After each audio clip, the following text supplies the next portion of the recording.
Como fa, será?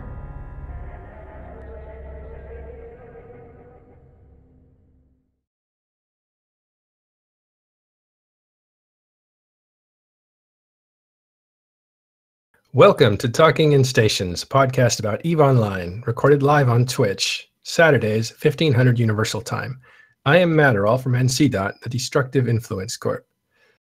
The Alliance tournament season is almost here, and T3s are being changed just in time. So we're going to have a look at both those topics and more on today's show. First, let's get some introductions out of the way. How you doing, Apothony? Dude, it is AT season is officially here, and my level of hype, man. The hype! The hype! You have enough for both of us, because I just put a smile on my face. Welcome back, Carneros. How are you doing? Good morning. Great. Thank you. Good to be here. You guys are actually in the Alliance tournament, right, Bastion? We're going to be in for our first time. We're virgins, as we say. Awesome.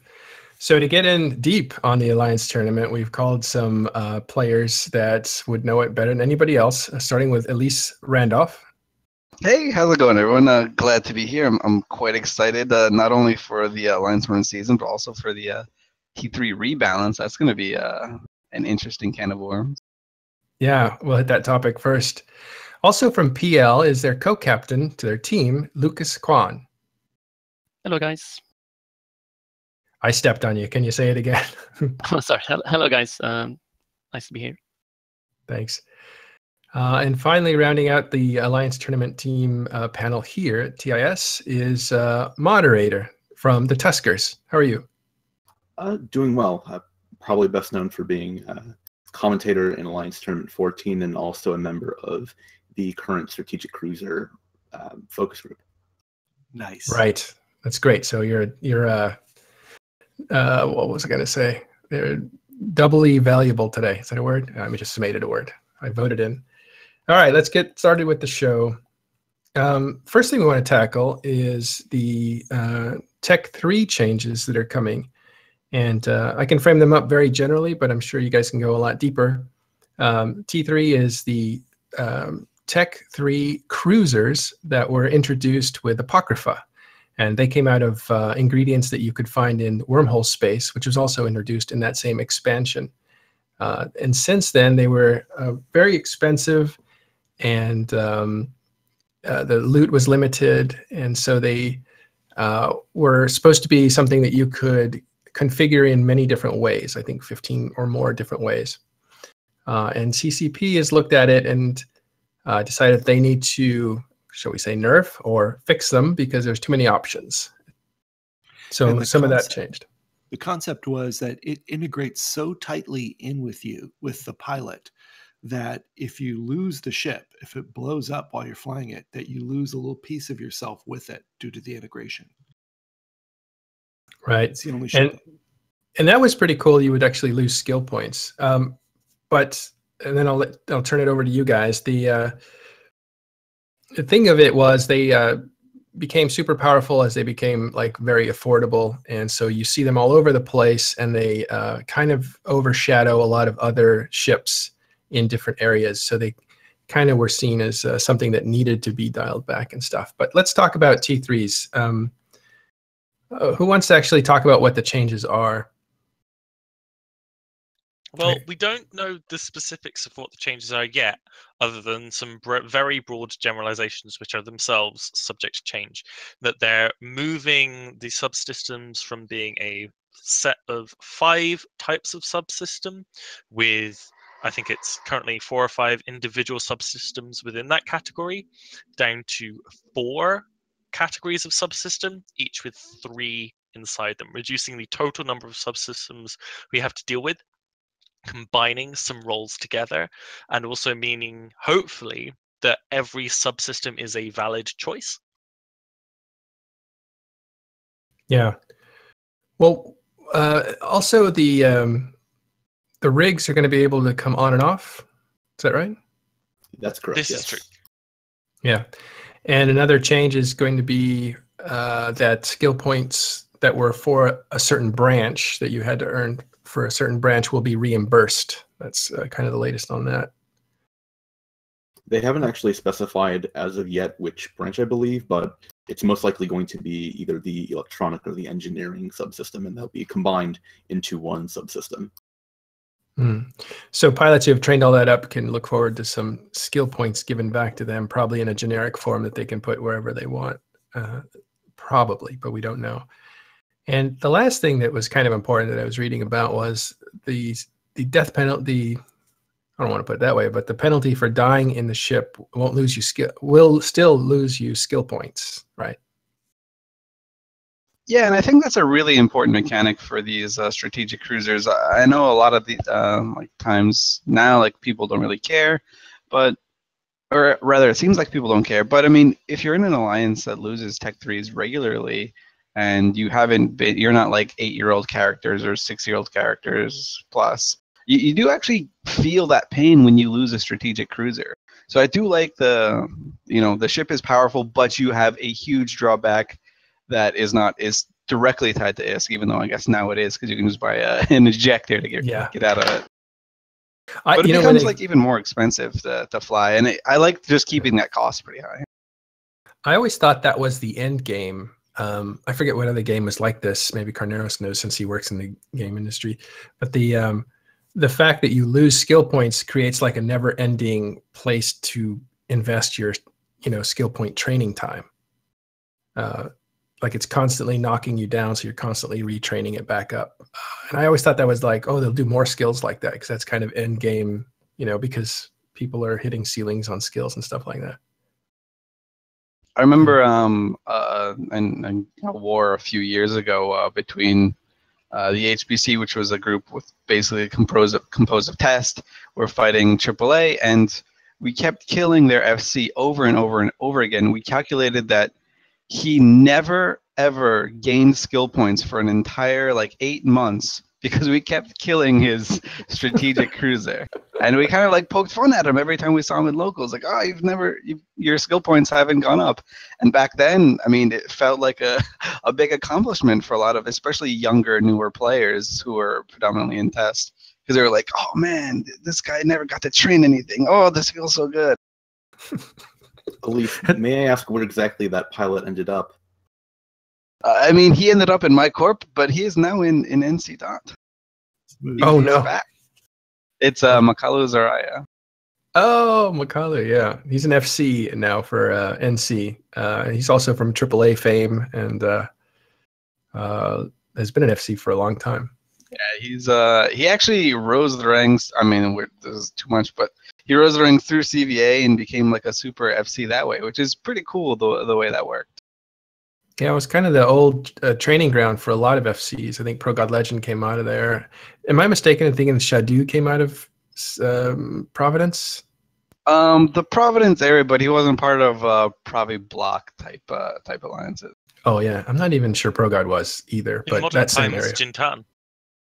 And Jintan is out of there too, but also Core Blood Brothers was a CSM member. He's definitely part of. He was their head FC for a while, I believe.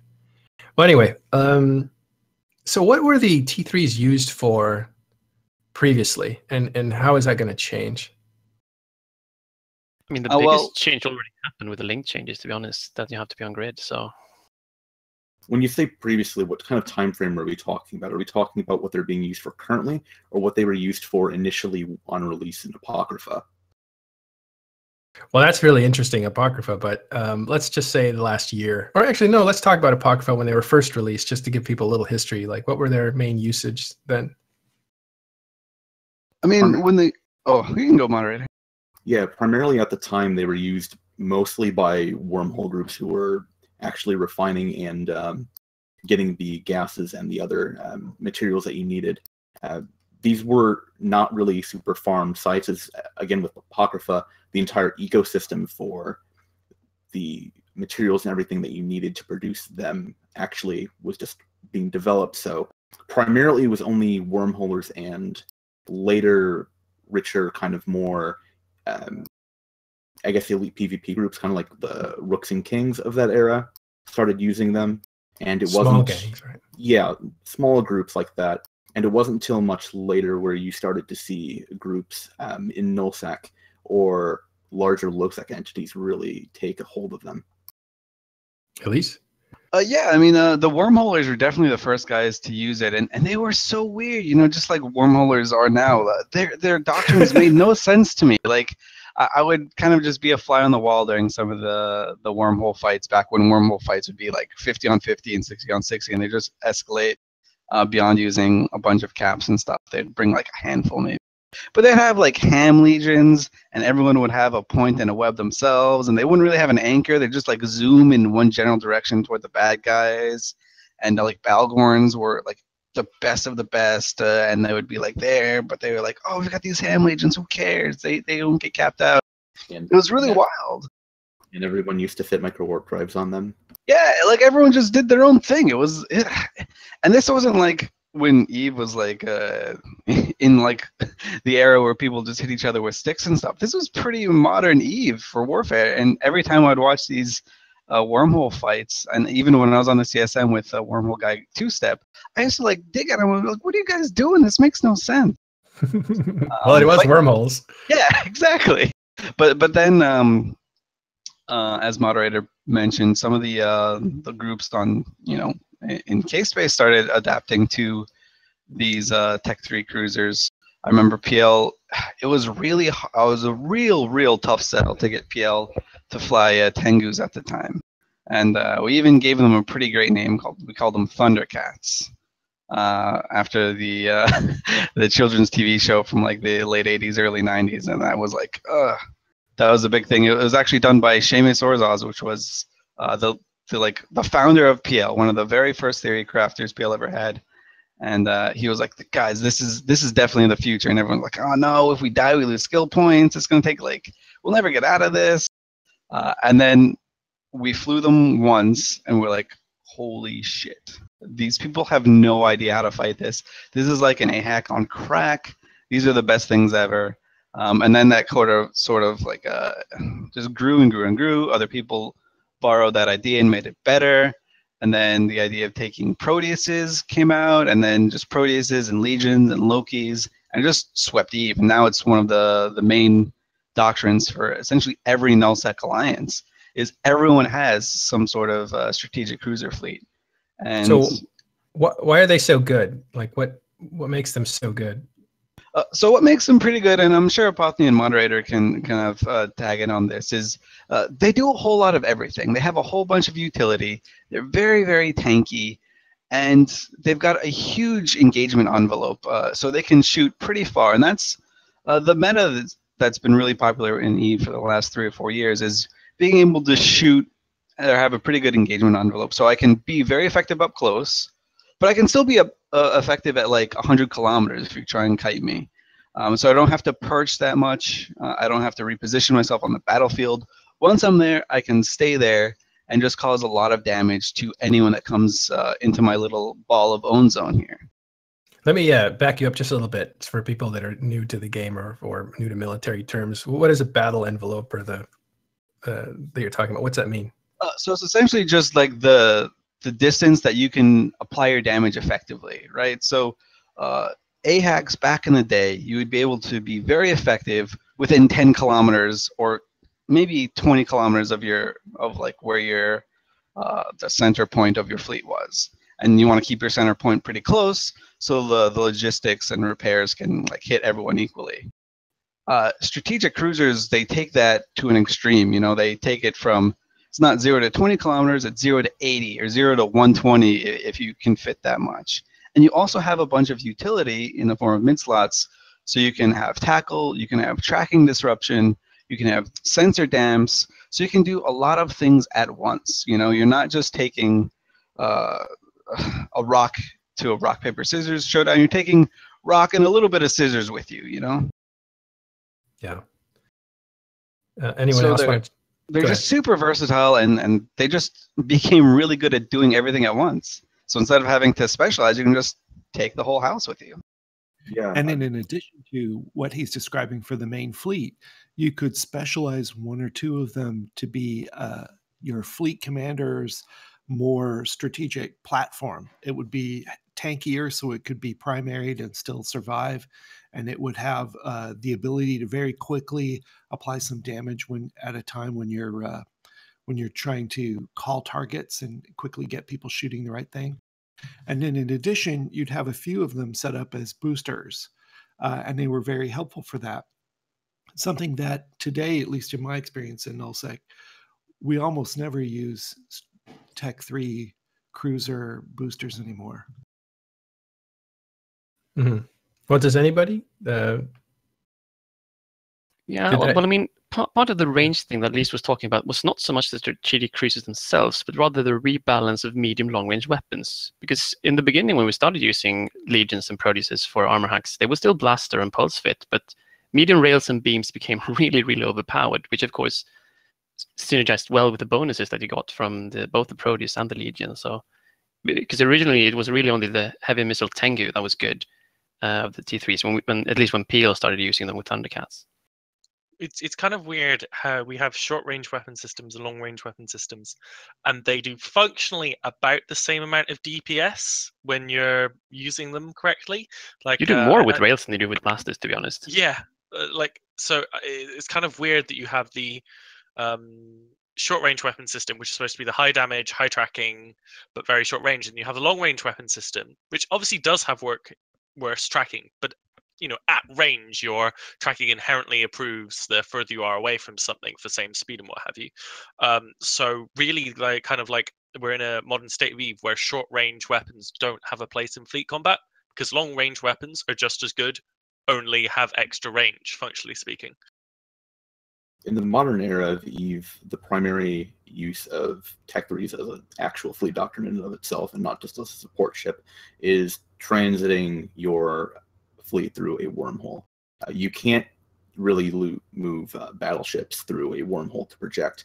I mean, if I'm in low sec, right, and I'm going to a timer or some sort of objective that's close range to me, or null sec even, I'm probably going to take some combination of either Nightmares, Rattlesnakes, or Macarials in no particular order over Tech 3s. I'll have some Tech 3s on hand to augment my fleet. For example, if I'm running Arma Macarials, I want to comp Webbing Lokis and some Proteuses to get some utility, tackle, and webs into that fleet. But by and large, faction battleships is more or less the line ship if you can actually get them there in a reasonable time frame. Yeah. So I guess right now it's faction battleships, since they're so cheap, or T3s, because you can move those through wormholes to remote areas to get yourself into a theater of action that you couldn't get to by jumping 46 jumps, for instance. So these are the ways that it also has a great tank. I think that was brought up too, right? Like, so you can survive the wave of damage that hits upon an alpha strike or a volley. Yeah, as fleets got larger in size, AHACs became, like traditional hacks became very hard to keep alive, because they were just, they had a fixed amount of HP, and as fleets get bigger, even if you don't have alpha per se, that initial shock of damage was just kill straight through a heavy assault cruiser. But these strategic cruisers, not only with their extra utility and stuff that we've all mentioned, they're also innately tankier as well. You can fit a plate, and still have everything, and they still have 3 rig slots instead of 2 compared to the hacks. And so they can just stay on the field a little bit longer, and this synergizes really well with how fleets grew in size. So back in the day, 150-man fleet, hacks could deal with, and then when you get to 250, you hit an impasse. Now with strategic cruisers, you can have 250 to even 400 sometimes, and survive and catch reps if you're facing the right opponent. Yeah. So this is the way that they were used in the past, going all the way back to when they started, which was interesting because they were kind of a niche for wormholers, because the ingredients came out of wormholes. So they constructed these weird, ships that didn't look like any other ship. And then that's evolved to like, hey, we can afford to use these and they're very effective. And then now it's one of the standard things that people use, and it kind of overshadows AHACs or armor hacks, or hacks are heavy assault cruisers, basically that mid-level strong and fast, damaged platform or damaging ship or gunship. And one of the things that's funny is that people, I think PL and maybe NC that I know of, call the T3 cruiser AHAC fleet. And I was wondering if there was like a meta to that, like it's telling CCP that this is actually a true AHAC because the other AHACs don't measure up right now. I mean, I don't think we actually had that that ulterior motive when we named it. It was just kind of easier to say. I remember a few years ago when we were doing it, we just ended up calling it AHAC 2.0 because it just seemed better. And then we changed the fits a little bit and just went AHAC 3.0, AHAC 3.1, and so on. So we just call them AHACs. It's just easier to say. Yeah, it's funny. It just seemed to like it is. So it was AHAC 2.0. So that it is like just the language alone, what people call this ship kind of tells you what it's eclipsing. Even though it's a different type of ship, it eclipses a whole branch of ships, which I thought was interesting.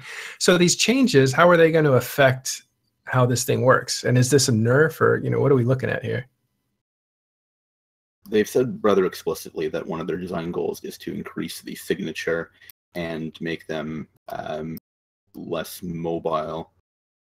So I think the goal is to not nerf their ability outside of fleet combat. So there's still reasonable exploration ships. You can still travel in them. You can still do a wide range of things. But they are trying to reduce their strength as a ship of the line core DPS ship. Go ahead.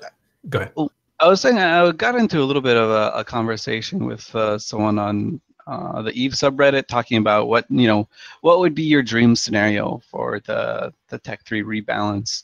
And one of the things I came up with or came out of that conversation with is I'd love to see a lot of the utility removed from the Tech 3 cruisers. Like if you could say just this is the one thing you get to do, I'd be like, remove some utility, maybe dial down their power a little bit and give a lot of that utility over to the hacks. So when I go out in a fleet of, let's say, 100, I don't want to take 100 Proteuses with me. I'd maybe, depending on who I'm fighting, maybe I'd want to take 70 Proteuses and 30 Ishtars or 30 Zealots with me, or something like that. Or maybe if I want to have a lot of utility, I'd go really heavy on the hacks. I'd bring 50 Zealots with me and maybe only 45 or 50 Legions.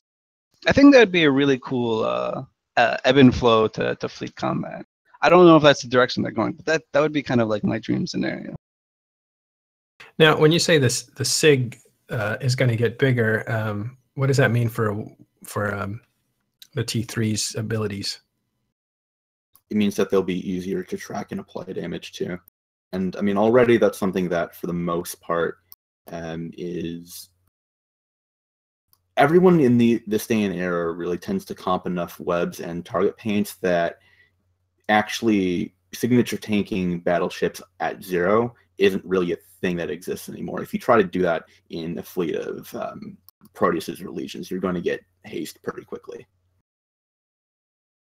So it's not that may not have a big impact, but it also makes them easier to scan down. So it's going to be harder to do things like Pete's. It also means that they'll get locked quicker. Yeah. Oh yeah. And it probably would follow that they would also increase the mass at the same time that they increase the SIG radius. And if they do that, it will be less mobile in the sense of going through wormhole chains to get to other locations. It'll mean missiles apply significantly better. Obviously, higher SIG radius helps turrets, but it helps missiles a lot more.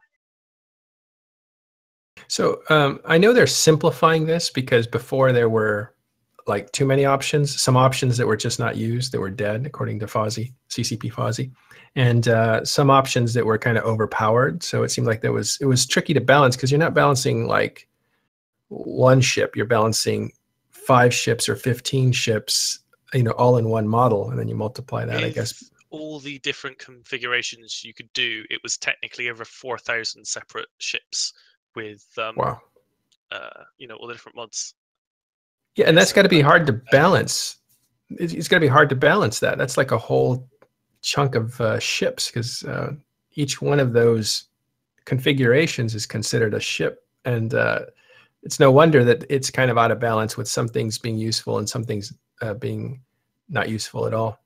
So there looks like they're slimming that down to make less choices, and as kind of an offset, they let you take the rigs out to make it even more changeable.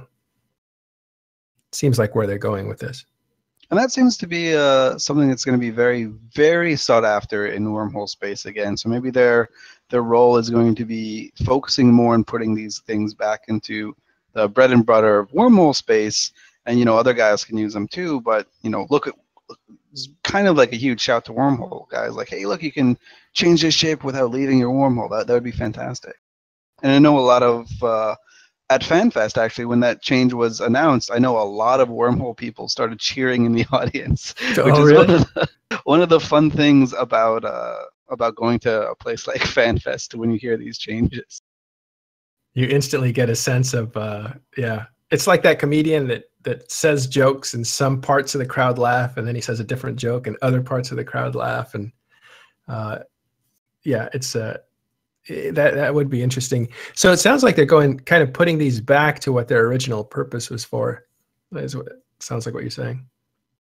If we look at their, I'm assuming they're still going to have a subsystem that will let them be a booster.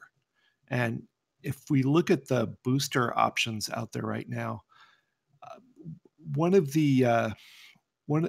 they're going to slow it down and make it less mobile, that's going to start to put it up against command ships, and command ships are going to be tankier, and they're going to probably be a better option. I'm hoping maybe that whatever subsystem is used for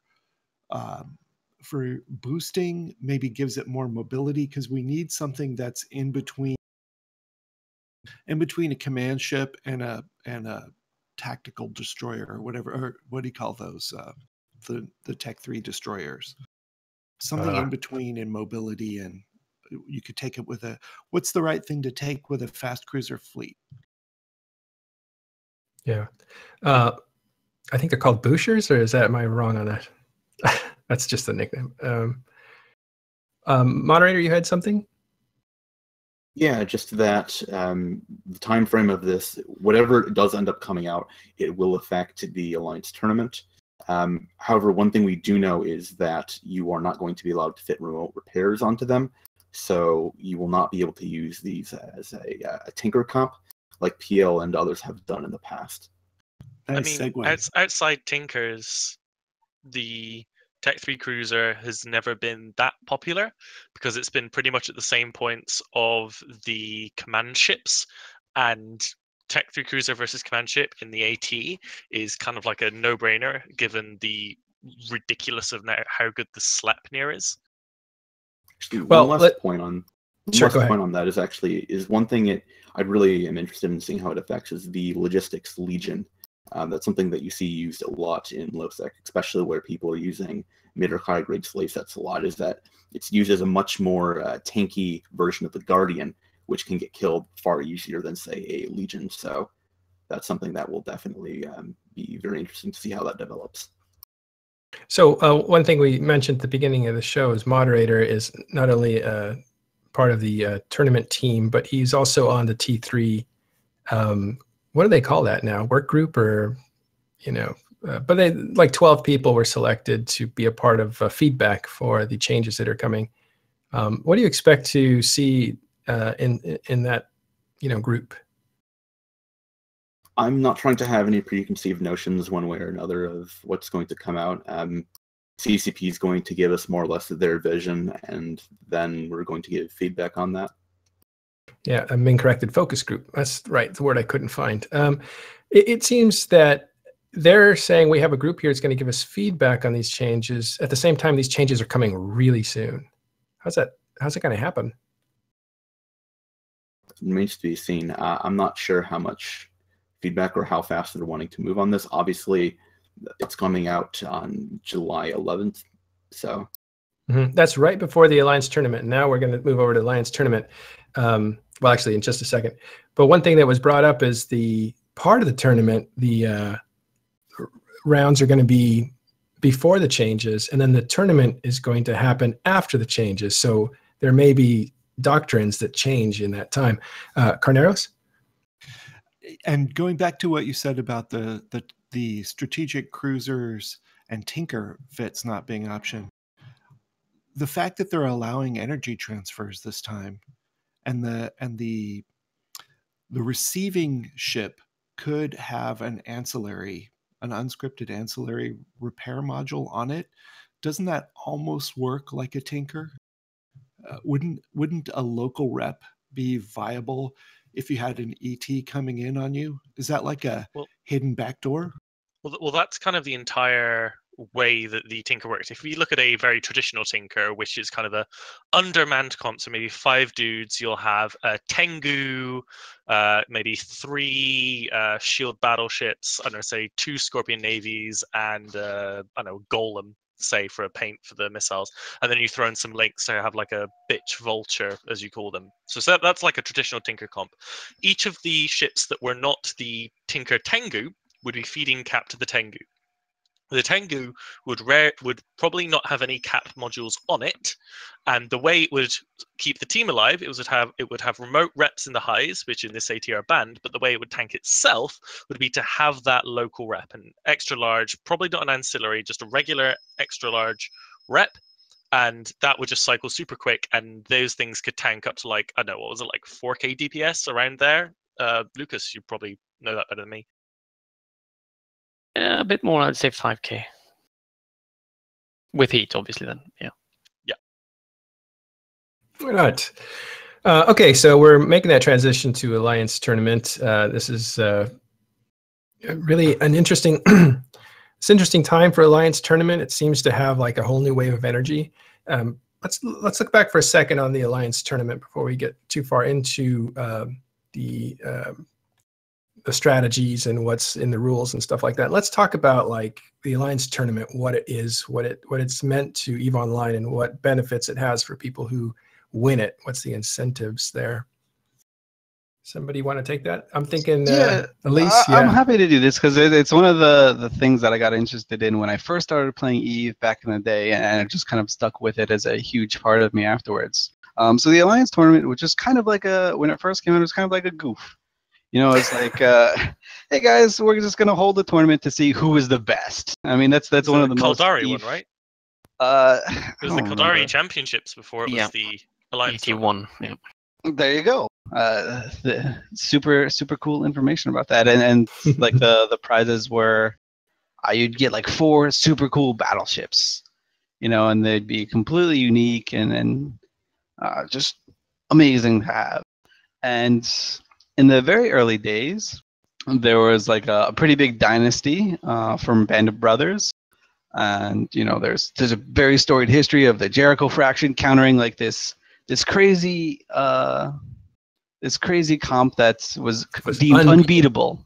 Sorry, yeah. So it was like an unbeatable comp and blah blah blah, a whole of stuff, and they just beat it by taking 10 thoraxes, you know, and Hun Reloaded, or the Huns, you know, follow suit in that, and that's one of their alliance logo is just a thorax. So it was pretty cool. It was just bragging rights for the first few years. They refined it a little bit, and then I guess modern tournament era starts around Alliance Tournament 6, so the 6th incarnation of it, and that's when you'd be getting, you know, 50 cruisers and 50 frigates, depending on how you win. And since Alliance Tournament 12, they refined the rewards even more, so if you finish up to like 6th, you still get some of these fancy ships. And when you win, you get anywhere between 5 and 7 trillion ISK. So it's a massive payday for a lot of alliances. This is why groups like PL devote so many resources to this, not only because it's a really fun competition, but because it's a huge payday potentially if you win. Yeah, I mean, the only thing I could think of more valuable to EVE players would be breeding rights or something. Yeah. Well, but the going back to it was mentioned here, I just want to clarify for people who don't know, the first Alliance Tournament was kind of, they stepped into it without knowing what they were doing. They were creating an in-game Caldari Gaming Commission, and it was kind of a role play thing to do player events, and that turned into this first tournament, it only had 3 ships, 1 battleship, 1 cruiser, and 1 frigate. And those were the size of the teams at the time. And there was none of these rules. I don't think there were many rules. And it was the very first one, and there is video out there, is a very dramatic hero tanking by the cruiser of Band of Brothers.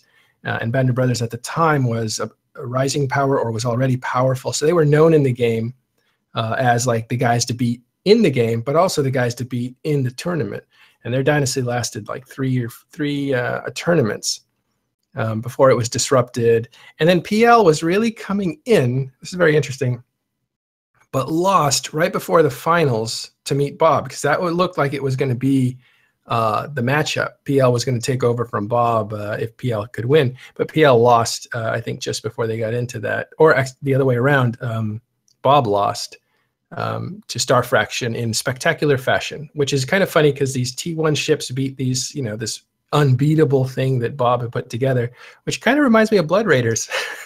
Come to think of it. Yeah, the cool thing about the whole Bob unbeatable setup is that the brainchild behind that, his name was TWD, and he's actually like a chess grandmaster in real life. So he is an incredible mind that sadly Eve doesn't have anymore to utilize. But it just seems, just the fact that a chess grandmaster can have his unbeatable strat beat by 10 Tech 1 cruisers is so great. That's such quintessential Eve storybooks right there. Yeah, and Lucas is just telling me that PL lost to Hun in the Alliance Tournament 4. And I think Hun won it that year, didn't they? That was the final match. Okay, so that was the final. So PL did make it to the finals. Bob was the one that got knocked out, but Hun Reloaded won that one. And then pretty much after that, I think then Evoke might have won the next one, but then PL's dynasty started, right? PL are the only team other than Band of Brothers to have won more than one Alliance tournament. And I think we've won 5 or 6 at this point. 5. 5, wow. 6 in a few months, right, boys? By the way, that was Hun, not Hun Reloaded. So my bad. It was the first version. And it's funny, you should know in Eve, when a team comes back or a group comes back, they'll either put a dot on it to say, same people, but the dot kind of designates the new version, or they're reloaded, like Hydra Reloaded or Hun Reloaded or that sort of thing. So that's where that comes from. So the original Hun won that. My favorite Alliance tournament was AT6, and that was because you had this Cinderella team known as RUR coming in and really upsetting a lot of people on their way into the finals where they met PL, but they couldn't RUR was Hun, wasn't it? It was just that they had a separate Alliance name, or was it Roman? Yeah. I'm pretty sure it was Hun. Romanians. So are Hun Romanians? Or I think somebody's Hungarians. So yeah. Romanians, yeah. Yeah, there's Romanians. I think they were. You may be right, but they definitely were somebody else. It's either Hun Reloaded or the Ronin or someone else. I think they were Ronin, actually. Oh yeah, but yeah, another amazing tournament team. And that was a great. I think Elise probably watched that one too, or was in it. I watched. Elise was in it. That was a great tournament. It definitely was. And the thing about the Alliance tournament in Eve, it's super niche. It doesn't draw in any huge crowds of people from outside the game. It's essentially just fan service. But we're talking about an Alliance tournament that was 9 years ago, and the groups that we're talking about, they still play Eve largely for the Alliance tournament. Like the Ronin, they still play Eve, have some fun and stuff, but they all get back together around this time of the year to play the Alliance tournament like they have for the last 14 years. And they're still super competitive. They always feel like they finished in the top 8 regardless of the year, regardless of how often they played that year or anything like that. They just come back for the Alliance tournament, and it's their niche. It's what they do. And there are some teams that they actually formed to play the Alliance tournament. I remember Dead Terrorists, I think, were pretty much a tournament group before they were really much of a low-sec entity. Yeah, exactly. I'm sure there are other groups like that too. So it's a big deal to certain players who feel competitive. Like Moderator, you were on Tuskers. Let's bring you in here for a second. Tuskers won last year. And you also have friends who play other games in a competitive way. Is it kind of a culture? For me, yeah. I mean, I like to play or really keep up with games that really have a lot of either they're very competitive or they have a lot of mechanical skill. That's why, actually, that's how I actually ended up meeting Chester and actually getting into EVE, is that I was a longtime fan of StarCraft Brood War, and that, as many people will know, is a very competitive RTS game. It requires a lot of mechanical skill. And that's how I kind of got involved with the Hatchery, was a Team Liquid group that started playing EVE. So you guys, did you come in for the tournament, or you just came in knowing the guys that play the tournament? I kind of came in, not even necessarily for the tournament, but I kind of came in knowing the culture of like wanting to improve yourself, wanting to be competitive, wanting to get better at the game, wanting to improve as a unit. And that's something that I kind of do in pretty much every game it is that I play. Previously, I was a player for World of Tanks. I was in the professional scene in that. I'm no longer involved in that because of my school taking too long, but it takes longer when you play games, right? Yeah. But that's interesting. So you actually played it professionally? Or there's a scene there that's professional? Yeah, semi-professionally. I mean, I've won some money. I mean, it's not like League of Legends or Dota or CSGO money, but I was competitive and playing in the top league in that scene. It's almost becoming like a tennis player or a golf player. The amounts of money that are being given out to e-athletes, like it's starting to turn that corner, which is very interesting because if you think about it, you have sports that you participate in, and that's one level of activity. And then you have sports that become spectator stuff in a community, and that's one level of audience. But really, when it becomes like a sport and you build these major league things, that all of a sudden you've turned the corner on the industry itself. Like a video game can become an esport, which takes it to a whole different level of fandom and possibilities for income. I think that's why I enjoy the Alliance tournament so much, is that it's really the kind of the only real avenue in EVE to actually do those kind of things. Yeah, like at some point you stop playing, like in real life, you stop playing the sports. You get older or you get busy or whatever, but you don't stop necessarily watching the sports and plugging into that same feeling of victory that other people achieve for you.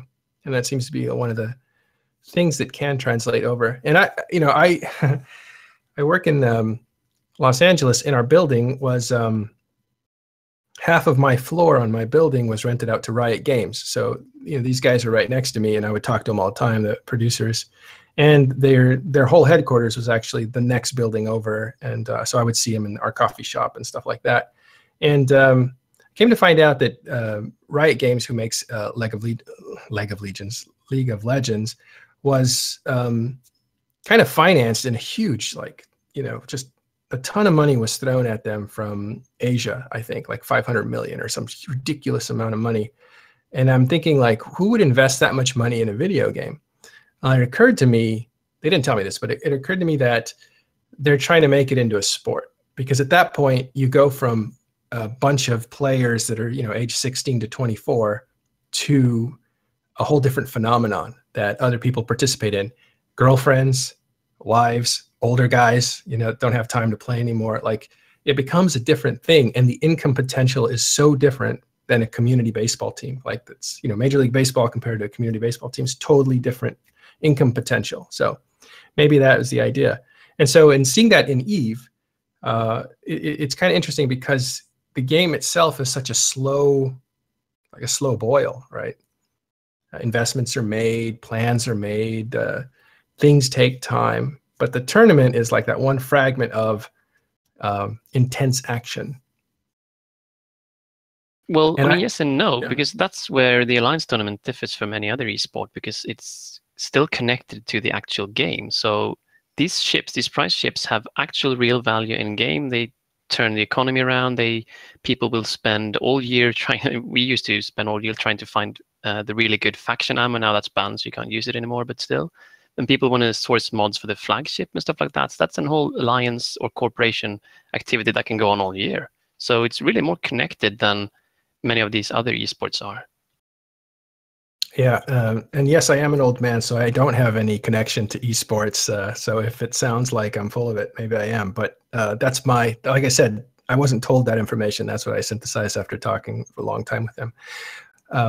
But yeah, you're right about that. It seems like the difference is that you are, even as tournament players, still a part of the EVE universe. So your money that you win, it's a lot of money, can, I wouldn't say destabilize the economy, but affects the economy.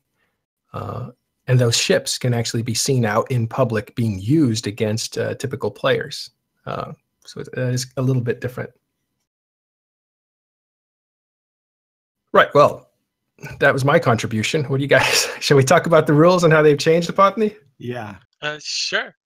So there are a lot of rule changes this year, which on their own, some of them might not necessarily have a massive impact, but there are a few that do have a massive impact, and there are a whole bunch of ship changes and rules changes that combine to provide probably the biggest shakeup to the tournament in probably like 3 or 4 years. I don't know if the other guys would agree with me.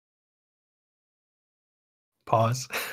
No, it's well, I Sentry agree drones completely. had a big impact a couple of years ago, so it was like Probably, what, 2 years ago? Probably since the drone ban, yeah. Yeah. But now drones are coming back, and we have things like command burst changes. We have the points values, which are really weird. Like CCP seems to be like, battleships are boring now. We don't want you to fly them anymore. We'll add a ton of points to their value. Yeah, and Carneros talked about it a little bit earlier. Just highlighted it. Is the energy transfers are no longer banned, which is something that gave Tinkers, which is as Epothany mentioned, it's basically just a core of a remote repping T3 cruiser, which that's banned now. But yeah, so you can now have once again battleships and cruisers with energy transfers feeding cap to one another, and having a really durable tank when they're like bunched together. You also, if you have a Raibusu and a Ratana in your back pocket, you can still sort of do a pseudo Tinker. It's basically not exactly as strong as a Tinker of old, but still quite strong. And there's lots of options like that coming back into the meta, like something that seemed to be super hated. They said, well, we hate, but we kind of like it when it's less strong, and there are some battleships involved. And for those not aware of it, energy transfers break the laws of thermodynamics in EVE Online. So, for example, if I send my friend Capacitor using an energy transfer, he gets 100, but it only costs me 60. So I can create Capacitor out of nothing. So if he sends me one and I send him one, then we both make Capacitor out of nothing. And that's the core concept behind these sort of really tanky doctrines and what we've called Tinkers. So that's coming back in. The drone changes are pretty huge. Because there was, a really strong drone meta for a few years, and so another the change on the drones is that you can now use Tech 2 damage drones as long as they are mobile, so non-sentries. That's correct. But what about Tech 2 logistics drones? Did they allow those back in? Yes, they're back in. No. Okay, well then only T1 logic drones. Why did they do that?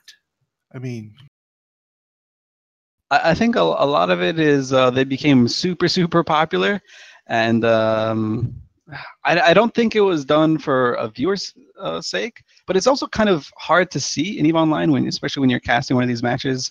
It seems like nothing's happening for the longest time, and what's happening is on grid you just have teams shooting one another's drones and pulling them in and out and trying to get rid of those early because they're so strong, and they can potentially make matches go on quite a long time without explosions. And I'm not saying that's the reason they were banned, but they were just very, very powerful. The Tech 1 variants, they're still quite strong, but they're really easy to kill as well. It was most likely a balanced decision on the part of CCP. When they changed the format from having 12 people down to having only 10, going from AT-13 to AT-14, that means that there's 2 less ships that are shooting at whatever your logistics is repping. So that means that everything obviously tanks a lot more. So forcing only having Tech 1 drones means that you have less reps, so it kind of balances that factor out of it. Yeah, and I think that that is part of it, but also the CCP in general are trying to move the Alliance tournament towards more aggressive, less defensive focus comps. So when they banned the Tinker before and now are letting it in a more nerfed form, the move away from the super heavy tanking battleships and towards things like hacks and ships that don't necessarily have the strongest tank in the history of ever, just in an effort to kind of keep the games dynamic and make them less stale to watch and also less stale to play in, and possibly increase the variation in what is viable. Because if you're in a meta of who can out tank each other, then you just pick the tankiest ship a lot of the time. Whereas if it's aggressive, then you can start playing with different things and switching different knobs a lot of the time. And I mean, that really shows as well in the point changes with, like you said, battleships going up, hacks going down, logis going up as well. So yeah, and then moving on from that, I mean, we have one of the big new rules, which is like both brilliant and frustrating at the same time, is the ban changes. So I think it's the final week of the tournament. There are going to be 3 bans per team rather than 2, which is really, really, really huge in terms of the entire final weekend. A lot of people don't like put much stock in bans. It's the ships they can't bring. But if you have a team captain that's good at drafting and forcing people into certain comps or forcing people out of certain other comps that you don't want to fly against, you will be in their head and win the game. Like, I think this is obviously well before my time, but PL, especially under Seamus, I believe that Seamus was one of those guys who was like, he would just outdraft people and win before we were even on the field. yeah, that's true. PL has a strong history of doing that sort of thing. Also because we had a lot of intel on the other teams, we kind of knew what to expect beforehand. Well, that whole game has changed, hasn't it? The intel gathering and stuff. But we can go into that later. Go ahead, Bodney.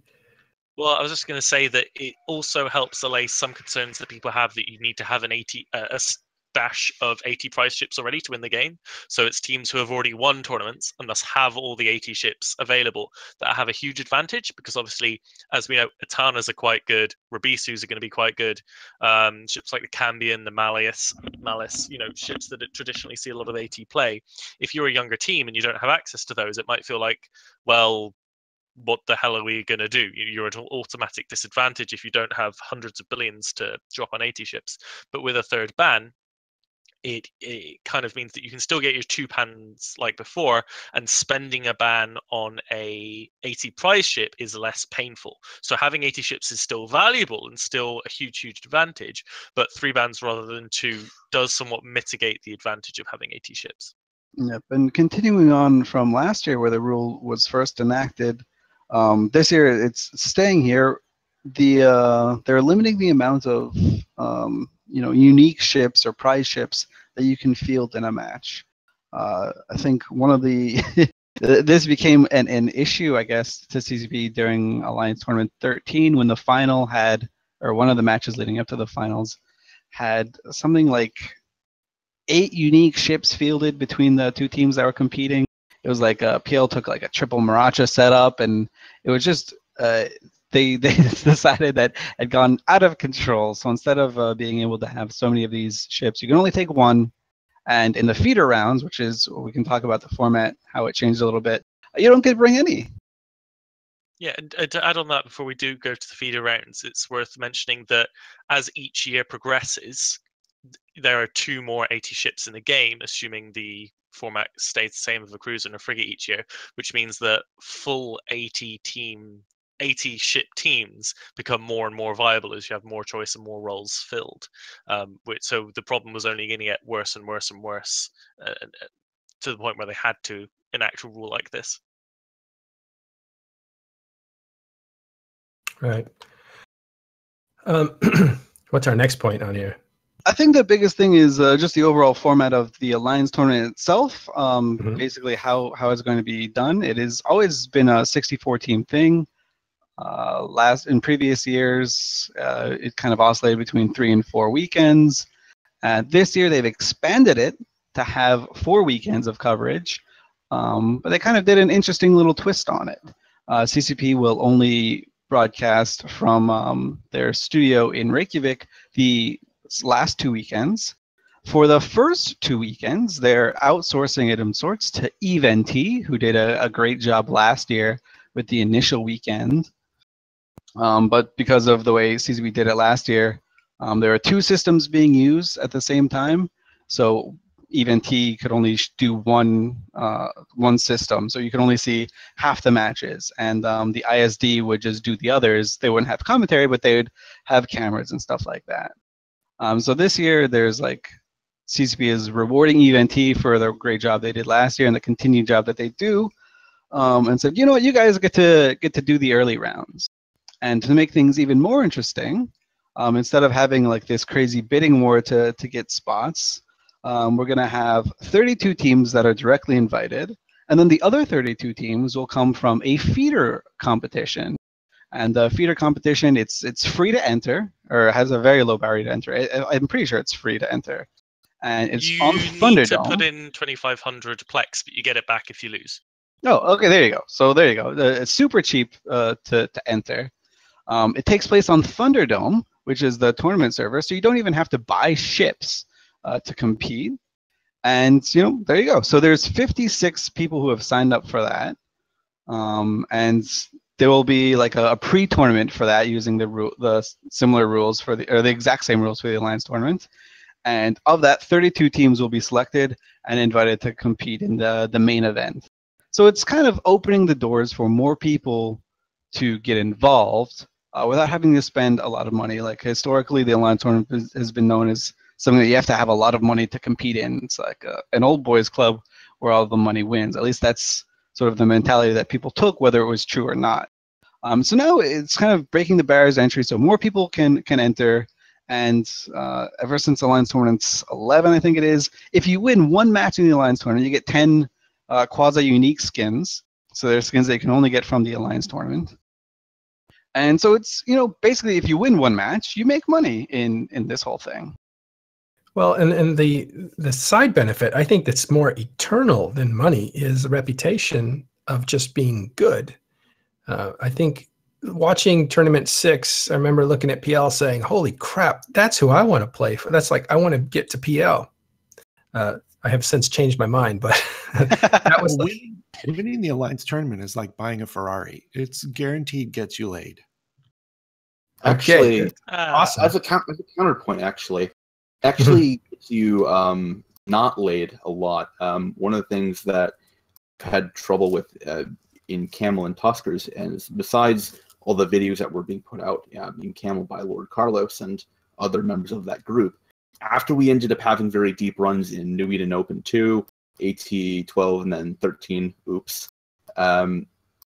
we had a lot of trouble actually getting fights as a result of getting any kind of content, because people associated our group with being this amazing, really super skilled players, and they're like, no, we're just not going to fight you. So that's very interesting. Yeah. One of the things that actually they did is we had everyone leave Corp and join a new alt Corp that was this deliberate RP, really pubby looking group in name. And we noticed that very much dramatically so. We were able to get much more content, people much more willing to fight us, and we actually ended up having a lot more fun as a result of doing that. Fun story, just a little bit of a side note. That's how Hydra Reloaded got its name. Garmin decided he wanted to get in on some fights, and Hydra were an alliance that were kind of considered a joke in EVE's history. They're just a bunch of kind of Care Bears and stuff. So Garmin put together the alliance Hydra Reloaded and put a lot of his friends join that group. And so when people saw it initially, they just thought it was the same Hydra. So oh, these guys are awful. Let's fight them. And that's sort of the history behind Hydra Reloaded. That's hilarious. Literally wolf in sheep's clothing. Yeah, exactly. Yeah. And 1 second. That tells you the power of the reputation that comes out of the tournament. Go ahead, Botany. Yeah, so I was just going to say, to add on before we move on to the feeder rounds, I really like that it means that everybody who wants to fly gets to fly. Like, I remember speaking to Asher of Goonswarm a while ago. He's like, I was so frustrated because we never got in through the random draw. So it means that everybody who wants to play gets to play, and I think that having EVE NT running year round really helps that, and I think it's going to really help grow the interest in EVE tournaments. And also grow the base literacy in EVE tournaments, which in and of itself is going to make the tournaments more fun to watch. Because EVE is a really hard game to get into and to understand. And the Alliance tournament is a really hard part of a really hard game. So to be able to just know what's going on requires quite a lot of knowledge. And I think that the more people that have more time and access to more tournaments spreads that information across the player base, and having these feeder tournaments, having these extracurricular tournaments from EVE NT means that more people will be able to appreciate and really get involved, and just from a viewer standpoint watching going on. But then beyond that, we already kind of covered what AT ships are being used, but I do want to ask you guys, who do you think, like, who are your guys' top 4 this year, based on the teams you already know are participating? Who takes top 4? You know, I'll go. Hydra, Okay, Tuskers, you go PL, for- Volta. Not necessarily in that order though, but those are my picks. Yeah, I don't think you can go wrong with those picks. Actually, I'd kind of want to have like a 5th one, Vidra Reloaded, which is Nika Noiser and Lucy Lou's kind of group. They're kind of Russians. Well, not kind of Russians. They are Russians. They have the most ridiculous fleet comms and theory crafting, but it somehow works for them. Like, they just bring the clowniest stuff in. On paper, it seems awful, but they make it work. So they're really fun to watch, and they're incredibly individually talented. What was it? Nully like that too? They would bring some really awkward stuff and almost win with it. I mean, One yes year. and no. Nully when they had Hun inside them. Right. Anyway, moderator, who were your picks? Yeah, I'm going to have to echo what Elise Randolph's saying, in no particular order. Tuskers, Pandemic Legion, Hydra Reloaded, Vidra, and probably Volta as well. Then kind of on the bubble of the outside, then you've got Exodus and Sea Dot as well. One of the things I really love about those top picks is maybe Tuskers and Hydra are a little similar, but all of those top teams operate in a very different way. Their comps are very different stylistically. It's not like we have 4 indistinguishable teams that all run exactly the same comps in exactly the same way and are known for exactly the same things. They are very, very different teams, both in regular Tranquility and in the tournament itself. So there's a lot more base of kind of like excitement and story and kind of like picking your horse as well. Because, you know, like, no, I don't think anyone would ever say that Hydra Reloaded and Pandemic Legion are functionally the same group. Like, they're almost polar opposites in how they operate and what they do in EVE, and I really like that. And, you know, you have Hydra, which are known for just the supreme excellence in piloting skill, everything down to the millimeter calculated when they're flying. And then you have PL, who are actually known for actually being quite bad pilots and flying out of the arena all the time, if they're members of Habit. And then but also for PL, known for just having that depth of theory crafting, so just having a ton of comps to be able to pull out of their pocket at the last minute. Oh, here's a new mechanic that we've abused to all hell and nobody else knew how to do it, so we automatically win this match. And then also the spy game as well. PL historically is known for that as well. I really like how the top teams are so very different, and it adds a lot of flavor to the tournament. Kind of the final thing we should probably touch on the AT is that CCP have clarified the rules on collusion, and they've made them a lot more hardcore than they used to be in wording, if not in intent, to the point where it is no shared theory crafting, no shared basically anything at all. You're allowed to scrim against each other, which in itself is kind of sharing theory and crafty, in the way that last year, pretty much all the top teams, apart from Pandemic Legion, practiced with each other. And when I want to say it was Exodus that came up with the BAL NBC comp that we saw, it meant that those other top teams knew about it as well, and everybody kind of figured out. But Pandemic Legion completely missed it. So we had to spend like weeks 2 and 3 of the tournament going, oh my god, what is this comp? Why does it beat everything we have? So the kind of that in itself is share theory crafting, but I'd love to hear your guys' thoughts on the new wording of the collusion rules and what it implies. Obviously, it harkens back to Hydramal, but we won't go too far into that. I mean, would the collusion rules rule out like PL slipping the Bastion one tournament ship to work with? Yeah, absolutely. And it used to be standard practice. Say you Nice had try. say you had PL and Hydra going up the opposite sides of the bracket.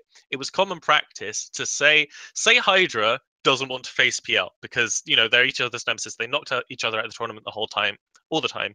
So Hydra goes to Rogue Capel, who are a perfectly good team, but not quite on that level. Say, hey, this is what PL is probably going to bring in your match. Here's a comp that we thought of that would absolutely beat them, and they're not expecting you to bring it. You guys take them out. And Rota will take a win versus PL, and Hydra out of it would get, well, let's fight Rote instead of Pandemic Legion, because Rote are the less strong team. So there was all kinds of that going on, kind of like in the back channels of like helping other teams out who are against it, which is very interesting, a lot of fun in many ways. But I think CCP are trying to make it cleaner to help deal with all the problems that we've had with more malignant collusion that goes outside fair gamesmanship. So basically, what another thing that it eliminates is that actually I'm pretty sure people can still loan out AT ships to other teams, but as long as there isn't some sort of expectation that that they would then share their prizes or share some information without that. But one of the big things is there was a time where two teams would scrim against one another, and they'd practice against one another, and they'd say, you know what, 2 minds are better than 1. So let's just share everything, and we'll have a gentleman's agreement before we go into the tournament. No matter what happens, we'll split the prizes 50-50. So if you finish first and I finish 32nd, we each get 25 cruisers.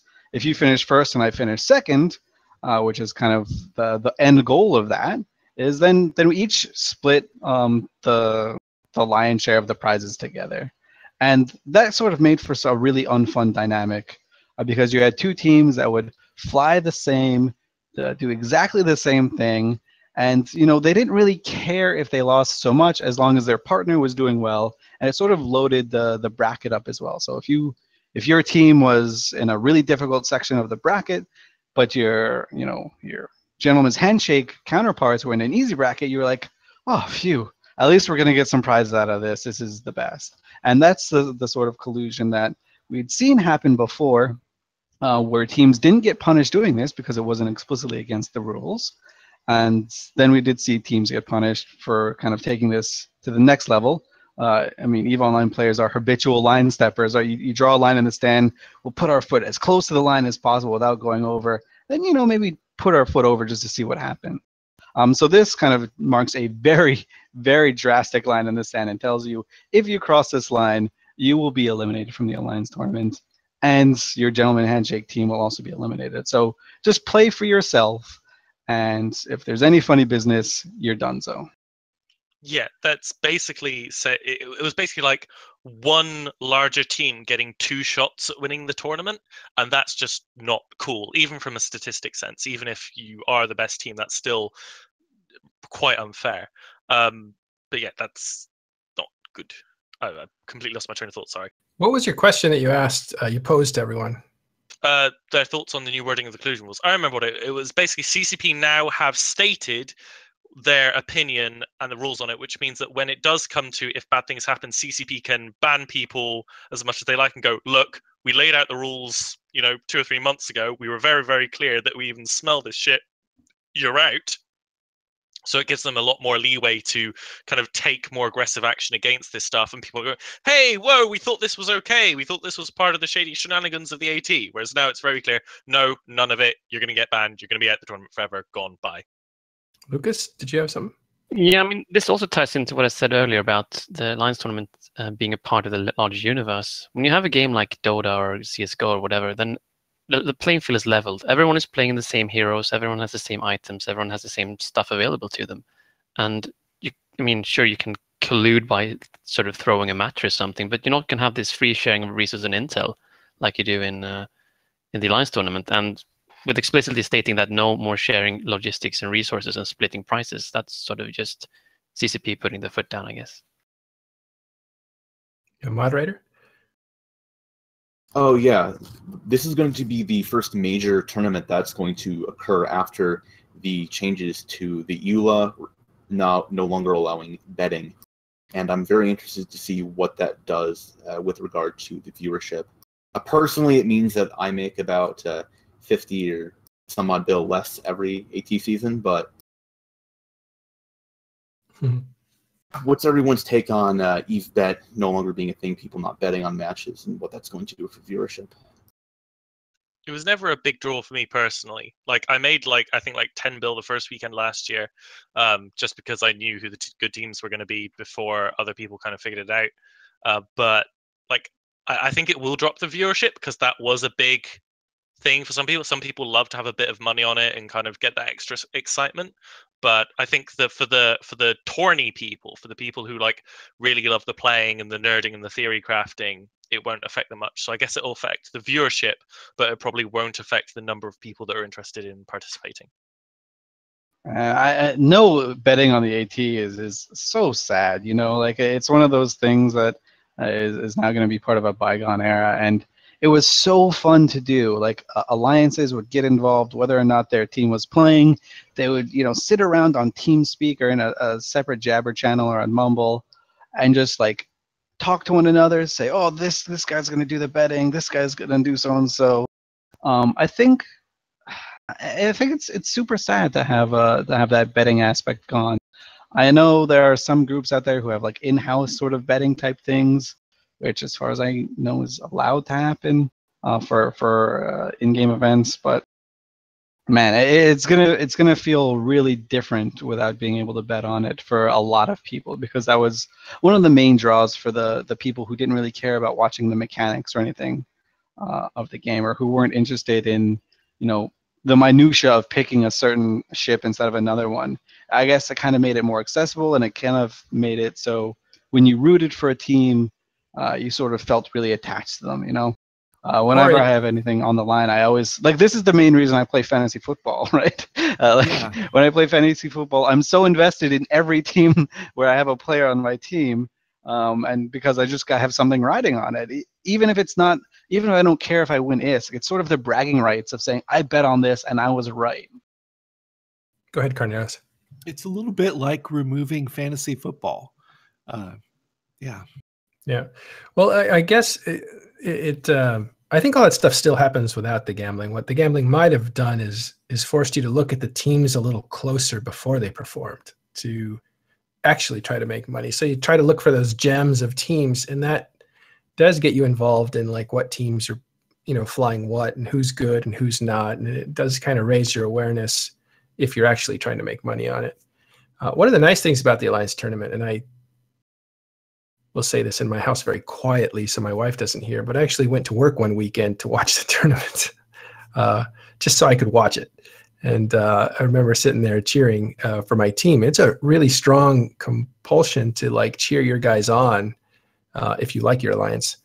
Yeah, once you get that bite, you're sort of addicted to it in a bad way. I remember Alliance Tournament 11. I was like super involved in the PLAT team. I was so excited to watch the run. And I had my cousin's wedding. Like my cousin, like we're the same age, and we basically grew up as siblings. I went to his wedding, and I was a groomsman, and that was the same time that PL were playing in the finals.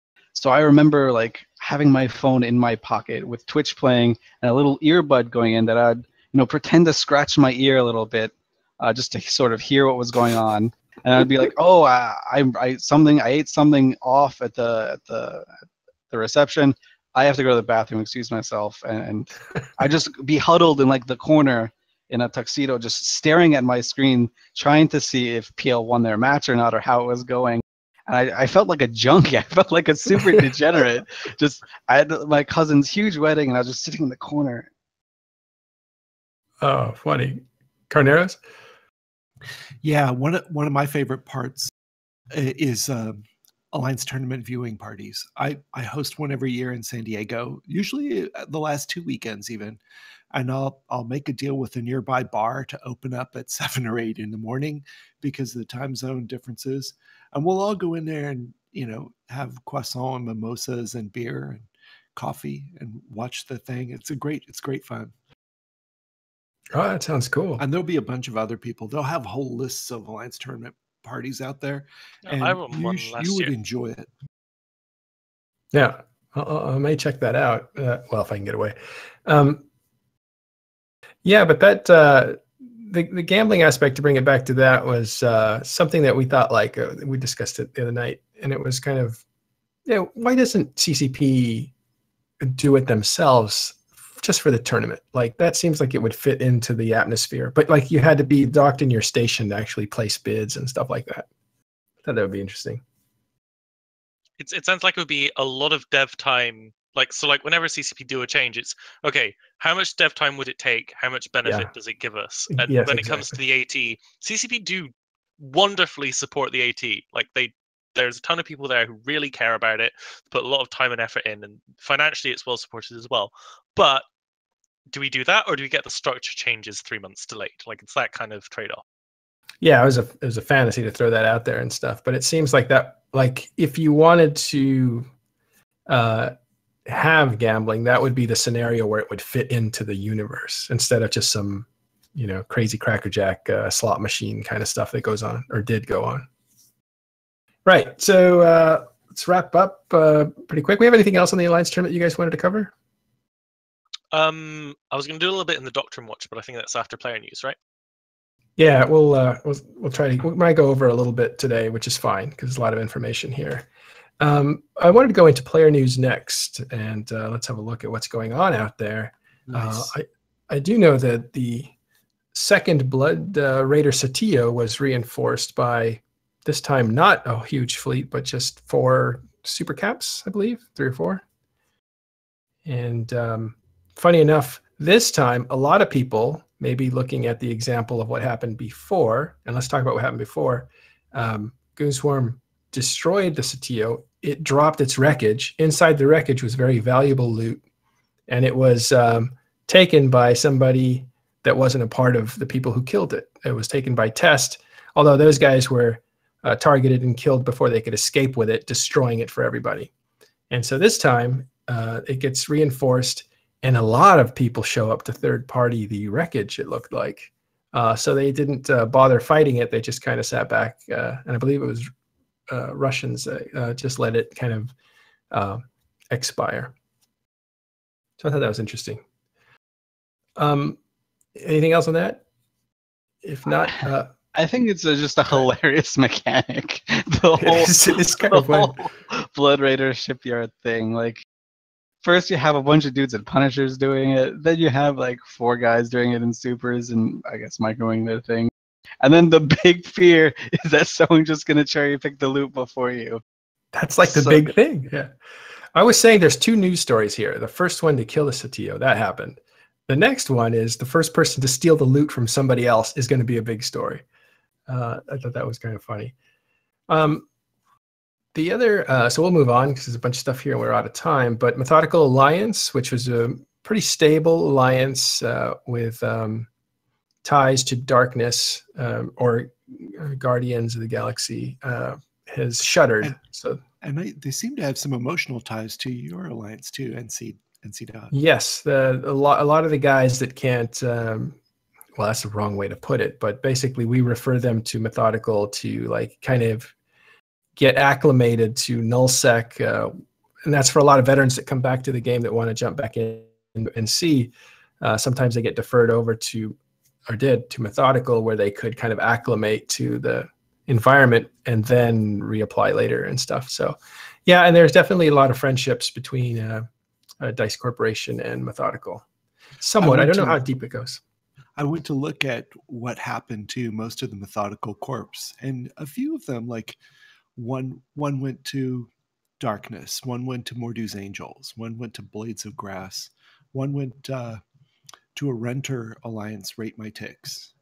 But most of them reformed as a new alliance called Blue Sun Interstellar Technologies. Oh, interesting. So they did kind of split up and go in different directions. Yeah. Well, Judging best to by all of their them. kill board, they're mostly in Kalevala Expanse. Oh, yeah, that's drone regions, I believe. Yeah.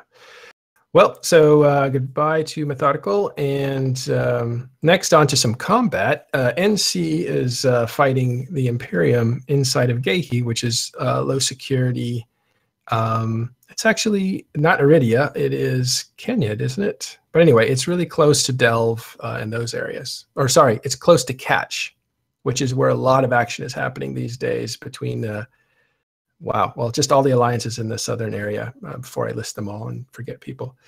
So there was a couple of huge battles last night. Looks like there's a lot of activity happening, and fleets are getting bigger and bigger because things are kind of heating up.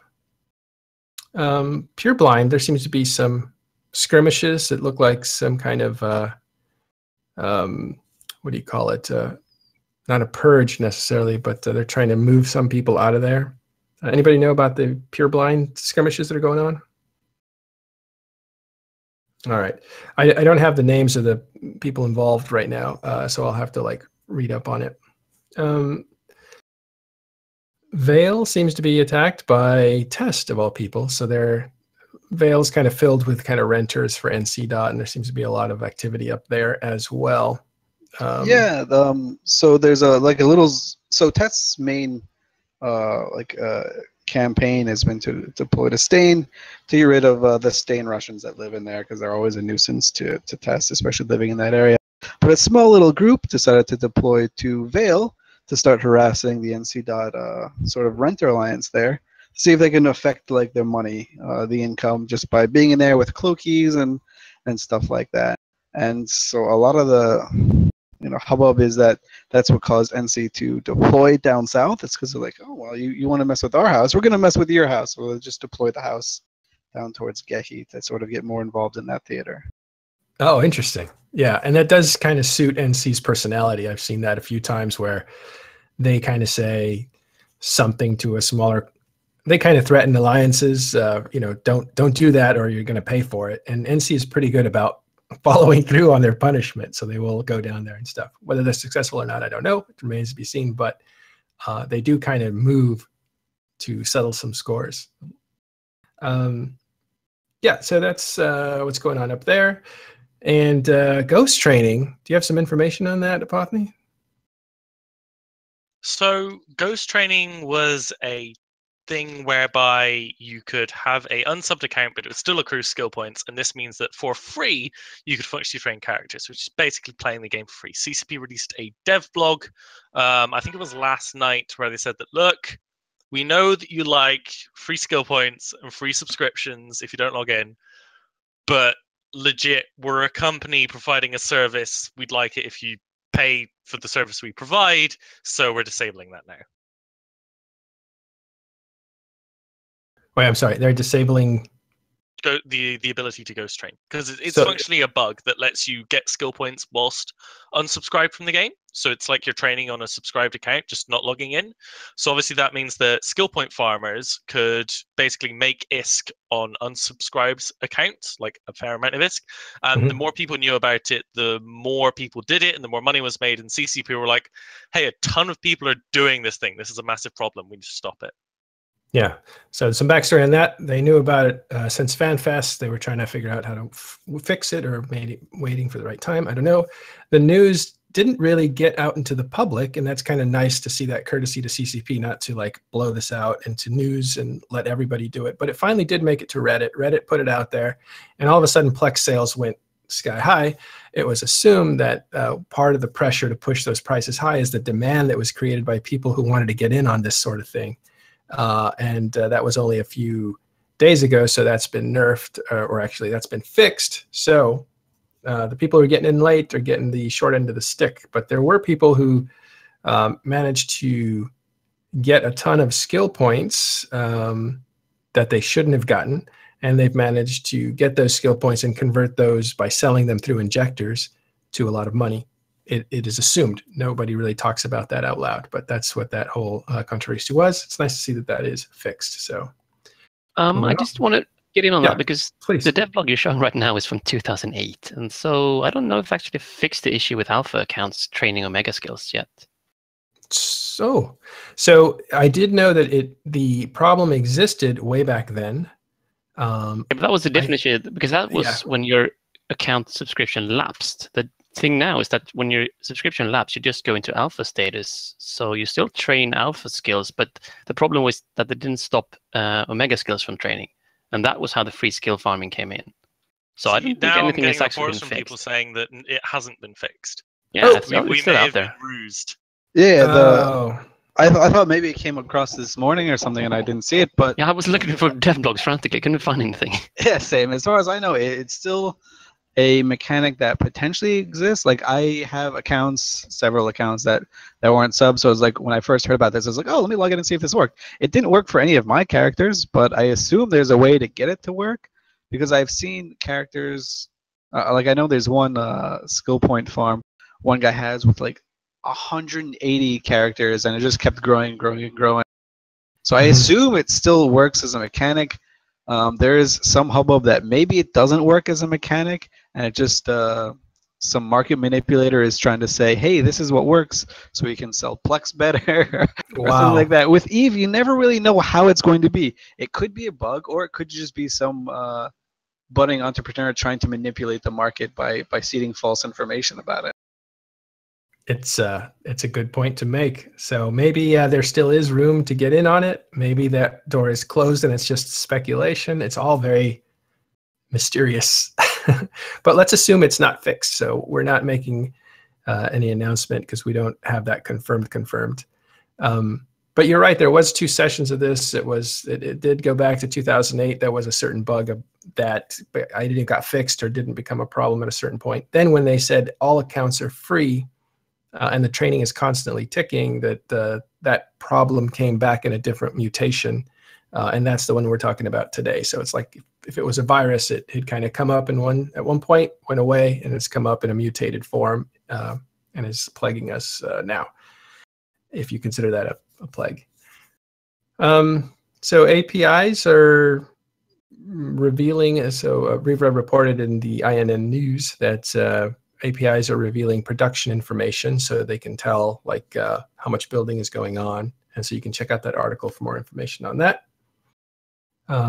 Eve Survival, and that was Eve Survival is a website that was dedicated to missioners, and it had descriptions of missions, what you could optimize your chances of defeating it with, and what you could expect. That site went down apparently, and is still down at that was evetaxsurvival.org. It looks like it's some kind of a server ownership issue, and if you read what's up there now, somebody got really mad that somebody donated to the cause and then wanted a refund right after that, and the person got really mad and took it the wrong way and basically said, fine, if you guys don't want to donate, then I'll just shut this off. And so it looks like it's getting worked out as people built these tools 5, 6, 7 years ago, and they still have them up, and they don't play the game anymore. So it's kind of interesting that that phenomenon, people still kind of share that old knowledge they have, and that people are still willing to pay for it. There were a lot of people on Reddit who were immediately willing to either try to source that or to try to help host that elsewhere. So that was really nice to see that the community was so receptive to helping or rehosting that material. Yeah. The last point we want to make is tomorrow, watch the 07 show. It airs at 2000 UTC time. So check that out tomorrow. And yeah, we have one last section we want to get to, and this is called the Doctrine Watch. And Apothony usually does this by himself, but we may actually, since we have such good theory crafters here, talk to all these guys. Apothony? Yeah, so the Doctrine Watch this week is, of you guys, what is your favorite AT archetype? So an example would be the Tinker or the Bal NBC comp last year. So not a specific set of ships. What is your favorite archetype? Like, or even Minmatar Rush. I will go first and be really awkward because it's not a comp that's ever been fielded. But last year, I designed a team around logistics frigates and golems, which I thought was really cool. And PL actually tested it, and it won some games against real comps from like Pandemic Legion and Hydra Theory crafting chains. And I felt so happy with myself that is now my favorite comp for all time, because it was the first comp I made that actually almost worked. I'll echo those sentiments. Obviously, I didn't like come up with the idea of the comp, but I really like sort of an E-War control team. Or like a rush control team, like a little hybrid of those two. I think those are really fascinating to watch the positioning of the pilots and the decision making that's gone on through those things. That's definitely my favorite, is those control kind of slow and methodical type teams. I have to say I like the all-out DPS teams, especially the ones involving bombers, because there's nothing more satisfying than getting a bomb run off in the first 10 seconds of the match and obliterating a Tinker. Yeah, I agree. Watching the first volley of bombs go off, where are they going to hit? That's a lot of fun. And then just, anytime there's an AT prize ship or a really rare ship of some sort, it is like, oh wow, that's fun to watch as a watcher. Moderator, did you have one? For sure. Probably my favorite comp that we've ever fielded was a Scorpion Navy issue, a pair of Widows, and like an Atana mobile Tinker setup. Something that kind of was brought out in AT12 and really shocked people with how effective it was, and was even viable later in AT13. Yeah, I like anything with Schleppners in it, because they just seem to put out so much DPS, and you can just hear the guns going when they zoom in, and it's exhilarating. And anything that has, I'm with Lucas on that, DPS and the dramatics of bombing runs and that kind of stuff. It's plus the matches get over sooner, so you're not sitting there waiting for that one guy to die, that one last guy. Let me ask another question before we go. Do you guys have favorite moments of past tournaments? Yeah, you actually played one of my favorite matches of all time, which was Alliance Tournament 7. Pandemic Legion versus Cry Havoc. It's when we launched a bunch of bombs and caught the Cry Havoc team completely off guard, and they just had no idea how to react to it. They were just on the back foot for the entire match, trying to recover. And it was so cool, and it was like one of those firsts for me, because I was flying in that team as a rook, and my hands were shaking so bad that I could barely get my jams off. I screwed up so many things, but I didn't want to let anyone know. It was just such an exhilarating feeling, and it was so cool to be part of that. Mine is the AT11 finals. That I was in the PL OG comms, which is where we hang out and play other games, watching the tournament with the other PL guys, and I think the SoundCloud recording of us all watching has gone around and been overlaid over the footage, and that was kind of the moment where I fell in love with the tournament. And it was kind of like, because of that, I looked into it so much for the next 12 months and ended up commentating AT12 from Iceland, having kind of fallen in love with it at the very end of AT11. I mean, there's lots of little good moments, especially when you look at, and I'm not going to use a Chester term here, but the lower parts of the bracket, where you see some really heroic efforts by some people. And there was especially that one, I think you'll remember, with I think it was was it a Night Talk, or maybe it was something else that was sig tanking an Abaddon at close range. That was really fun to watch. And everyone was just screaming at the screens to keep transversal, keep transversal. That's funny. You must see the like a certain level of details that most people don't see. So the stuff that you're cheering must be totally different than the stuff that other people are cheering. If you're very lucky, the commentators pick up on the most pertinent stuff and tell you to be excited about it too. But sometimes we fail. That's one thing to say about Tinkers, to be honest, because and I think you all saw this match as well, where Shiddu was out of his mind, where Plast-X almost died in his Tinker. It was against Exodus, I think, in the AT11 semifinals. Yeah, that was actually probably my most favorite match, because not my most favorite match, but a very memorable match. I was on the other side of that Pandemic Legion Exodus match. I was the Exodus team captain, that year, and we ended up throwing the match because one of the players didn't listen to me. Otherwise, that was game 3 of the lower bracket final. Whoever won that match got second place and got 50 AT ships guaranteed. The loser went and got nothing. So we ended up walking home with nothing because someone just didn't listen to me, and PL got second place off that, and then they got first in an amazing best of 5 series against Hydra Reloaded. And in that match, Name it and looked shame? from the outside like nothing was happening, but our comms were frantic. We were dropping cap boosters left, right, and center and trying to pick them up. We were shooting drones. We were doing everything to sort of reduce the damage coming in on the Tengu. Yeah, and we were shooting those jet cans or trying to loot them ourselves as soon as they come up, or shooting your drones to try to mitigate damage. Yeah, that's pretty severe. Good for you. You're like carried through on your punishment. That takes a lot of strength. My favorite is the PL's hero. I just had it. It was the hero. What's that hack? The one that had the extra large or capital size shield booster on. Oh, it was the Vulture in the last match of the finals. Yeah. Was it? Yeah. The 80-11 would ankle kite to range. Yeah. Yeah, like it almost lost all of its shield, and in 1 second it all came back. That was amazing. If I can give a special mention to Dankel's ability to pull a match out of his ass, was the PL NC match of last year, that half of Eve thought PL had paid NC off to lose, and the other half of Eve thought NC had paid PL off to lose.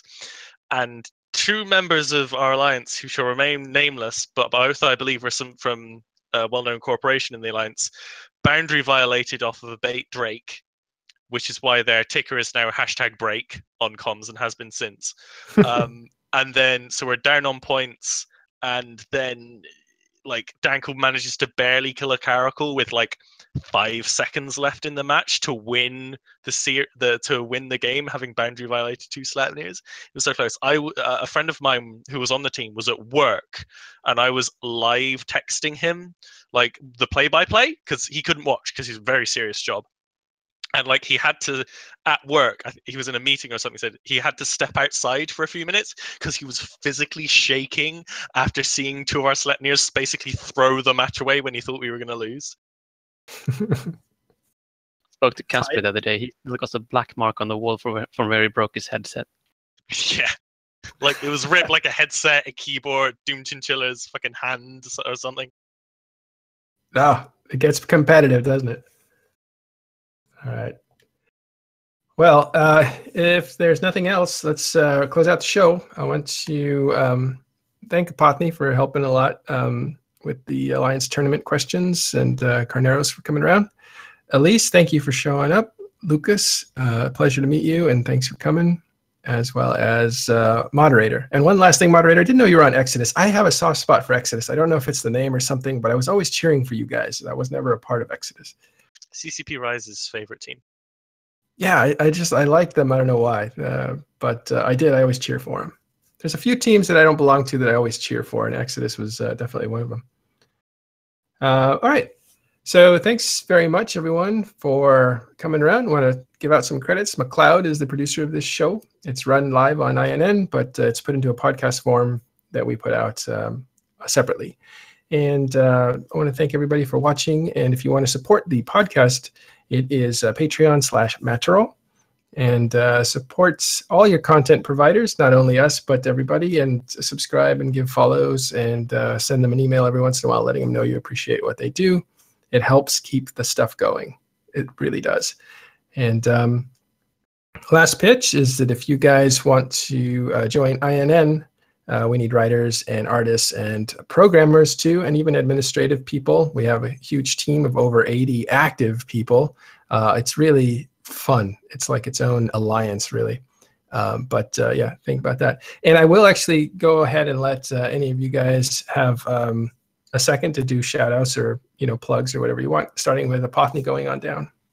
Shout out to this year's PL80 team.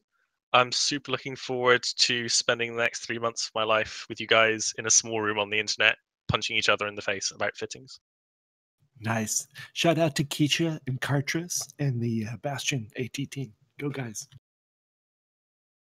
Elise? I guess I'll give a shout out to Dancool and Lucas for the work that they're about to embark on in terms of the Alliance tournament, since it's kind of the theme for these shout outs. It's a really oftentimes a thankless job, and so I guess give them their due credit. It is like just a crazy amount of work that they do every year. Yeah.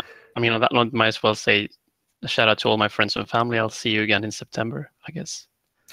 And also to all the guys in Market Police. We'll be around, don't worry. We'll see you in the summer. Oh, you still have your ship, right? Oh, it wasn't mine. Yeah, I didn't think so. Good. And last moderator? Yeah, shout out to the other members of the Tech 3 focus group, and here's hoping I get invited back to Cast Alliance Tournament 15. Cool. My little shout outs are to Gauda1776. Thanks for subscribing for the 4th month in a row. Thank you very much. And thanks for the follows to Thordy Undead and Gabriel Lawless. Thanks, everyone. And that is all for Talking in Stations this week.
Semnol ka ke mo fa seda.